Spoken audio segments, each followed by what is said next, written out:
The Quran reading, distinct from Sunna, which is the recorded deeds and sayings of the Prophet Muhammad sallallahu alaihi wasallam, was preserved as a hadith, which is the news, report, or narration.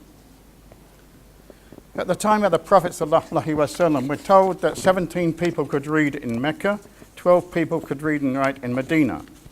Learning in general was oral. It was not by reading, not by writing.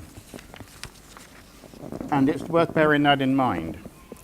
And the sagas in history were, in actual fact, committed to memory and used in forms of poetry, and there were, of course, poetry recitations, and the length and the beauty of the Arabic language was in those poetry competitions. And all this was going on at the time that the revelation came to the Prophet Muhammad, peace and blessings be upon him. It was revealed in Arabic, the Quran, over 23 years. The Prophet, peace and blessings be upon him, conveyed the message received by reciting the exact words he received in their exact order. The Quran's rhythmic style makes it easy to memorize. Martin Sweeter notes, in ancient times when writing was scarcely used, memory and oral transmission was exercised and strengthened to a degree now almost unknown. Now, what I'm quoting here, I have all the references for. There's about 45 of them at the end of the paper. I'm not going to read them out as I go through. If anyone wants to check a reference, come and see me afterwards. And in the Jewish tradition, if any of you saw Fiddler on the Roof, you remember there was a person called the Memory Man. And that man knew the history for that group for 300 years. That was as much as their memory could take. Whenever the revelation came to the Prophet sallallahu alaihi wasallam, or peace and blessing be upon him, he would recite it to his scribes, who would write it down, read it back to him, what they had written. He would check it, and a copy would be made for him as well. It was recorded on shoulder bones, leather, etc., and the trunks of palm trees. Large or all portions of the revelation was memorized by many of the companions. It was coming piecemeal over a period of 23 years, and so there was a little time to think about it and act on it. And of course they were persuaded or told that they should learn each verse and transmit it to others. Also, it was to be recited regularly in worship. The sequence was arranged by Gabriel, on whom be peace. When the revelation came to the Prophet, peace and blessings be upon him, Gabriel, on whom be peace, would actually tell him where it would go in what had been revealed. So the position was known.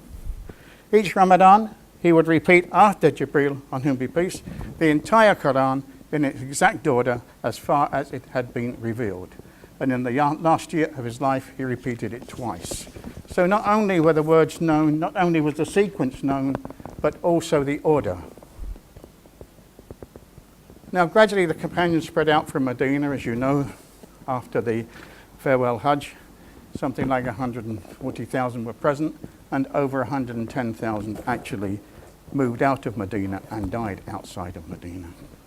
So they moved into different populations, different languages, different dialects. And centers and schools for memorization were established.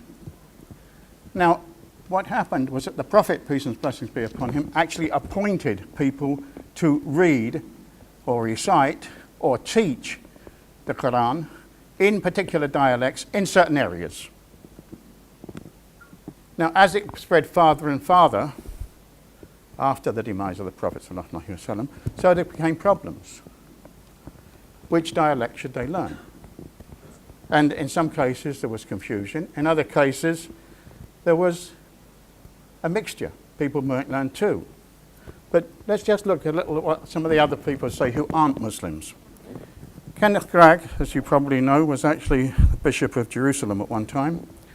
He reflects, this phenomenon of Quranic recital means that the text has traversed the centuries in an unbroken living sequence of devotion. It cannot therefore be handled as an antiquarian thing, nor as a historical document from the past. Quranic memorization has made the Quran a present possession through all the lapse of Muslim time, giving it a human currency in every generation, never relegating it to a bare authority for reference alone. In other words, it's something that's living.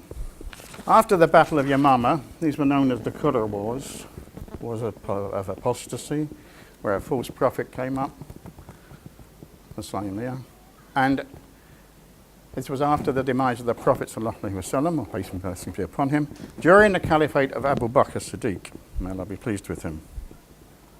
There were many martyrs at that battle. Just in one battle at Yamama, 400 Muslims died. It was feared that parts of the Quran might be lost unless a written copy of the entire revelation was produced. It was suggested by Umar, may Allah be pleased with him, to collect the Quran in one written form. There was initially opposition to this because the Prophet, peace and blessings be upon him, had not done it and had not authorized it. So what was the need for it?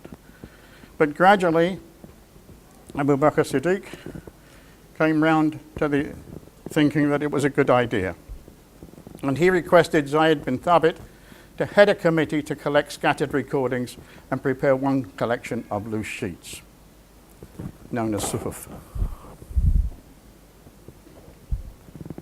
If you're not sure about the number of martyrs at the battles, you can read Gibbon's Decline and Fall of the Roman Empire. You can read Suyuti, or a translation of Suyuti on the four caliphs, and that will tell you that there was over 1,100, over 1,200 all told. But some of those were from the plains, some were from the city, and some were from Mecca. In other words, some were from Medina and some were from Mecca. Only accepted material which had been written down in the presence of the Prophet, peace and blessings be upon him, was to be used. It was to be verified by two reliable witnesses who had actually heard the Prophet, peace and blessings be upon him, recite the passage in question. Once completed and accepted, these sheets were kept with the Caliph Abu Bakr, and that's the year that he died, then passed on to Caliph Umar, and you can see what his reign was, and then to Umar's daughter and the Prophet's widow, Hafsa. Okay? So here we have Zayd bin Thabit announced that they were going to collect the Quran from anyone who knew it. He gave them the criteria. Has to be two reliable witnesses, that the Prophet ﷺ was heard to have recited it by them. They had to have it write it down. And he sat in the mosque with the gateway to the mosque, and as people came in, they told him or discussed with him, and so the writing started until it was completed. Okay? The Quran was actually revealed in 7 different Arabian dialects. Okay? And this is where the problems came, as I was trying to explain earlier. As the Muslims spread out, so the dialects spread out.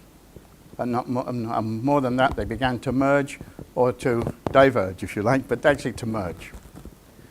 And one day, Hudayfa observed people from the present-day Syria and Iraq disputing various pronunciations of words. And when he inquired where they learnt it from, he was given the names of the companions which the Prophet ﷺ had sent to that area. Okay? But other people were unsure which dialect should be used. Now there's danger of distortions, divisions, disunity and corruption. And now we have Caliph Uthman, 15 years later. He asked Zayd bin Thabit and others to make a copy of the manuscript with Hafsa. Actually, there's two lines along this, but I'm only going to give you this one. Okay. He asked Zayd bin Thabit and others to make a copy of the manuscript with Hafsa. This is the same person who led the committee for the original collection. And on completion, the manuscript was returned to Hafsa. Copies were made and sent to the major provinces. Caliph Uthman also ordered all copies, extracts which differed from the official copy, to be destroyed, including incomplete copies and those with personal notes. Now, in the hadiths, in the traditions, you will find that some of the companions of the Prophet ﷺ, peace and blessings be upon him, were reluctant to destroy them. But ultimately, they all did.